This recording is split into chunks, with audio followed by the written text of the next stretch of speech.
oras na matatamis, kasi alam ko na lahat ng to ay iyong paborito. Ayokong mabigo sa aking mga pinangako. Sa babae kong anak, ganyan kita kamahal, kaya ako'y magtatrabaho sang linggo. Itatagal na tayo ay di makikita, mamimiss kita anak. Huwag kang mag-alala, itutuloy ko aking mga balak. Na sa aking pag-uwi, dala pa sa lubong mo. Huwag ka nang malungkot na, para sa'yo din ito. Habang ako'y papaalis, nakatingin sa'yo anak. Tila mga pa ako ay pabalik itinutulak. Ngunit may bagay pala na lingid sa aking isipan, na ang aking anak may tinatagong karamdaman. Pero di ko na pwedeng pigilan aking pag-alis, upang matupad sa'yo pinanghawakan ko na promise.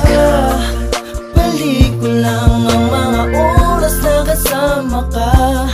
Di na ako aalis sa iyong tabi, upang sa ganun ay makayakap ka. Kung alam ko lang na mawawalay ka, anak, bahala na sa'yo ang ating ama.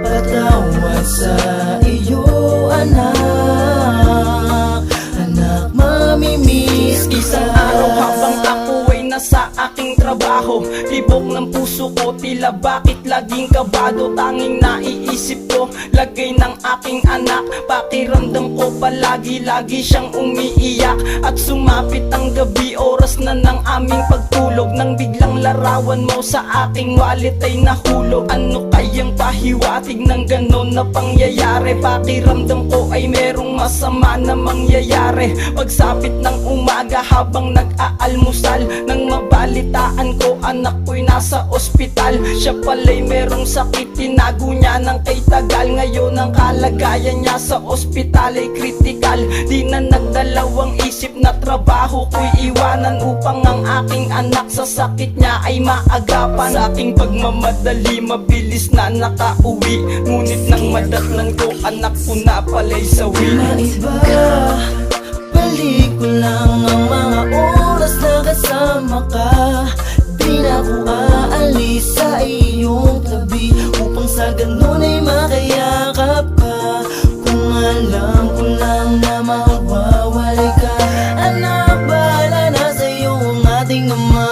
Patawad sa iyo anak, anak, mamimiss kita. Dali-dali na lumakad patungo sa kung saan inabutan ng anak ko, at hiningay na lagutan. Pawis na pawis ang nangihinang katawan, nang lumuhod ako sa bangkay mong nasa aking harapan. Patawarin mo ako sa aking mga pagkukulang. Di ko ginusto anak ang mawala ka ng biglaan. Sabay dampin ng kamay ko sa iyong mga pisngi, habang nilalagay sa kamay mo ang prutas kong uwi. Di ko kayang tanggapin, sana isa lang tong bangungot, habang pinagmamasdan ng labi mo na nasa kumot. Nang ika'y aking yakapin, luha ko ay pumatak. Kasalanan ko lahat, patawad sa iyo anak. Kung di ako umalis, sana nabantayan kita. Sa mga oras na ito, dapat kasama pa kita. Wala na akong magagawa anak, ito ang tinadhana. Paalam na sa iyo, si ama na ang siyang bahala. Maiba,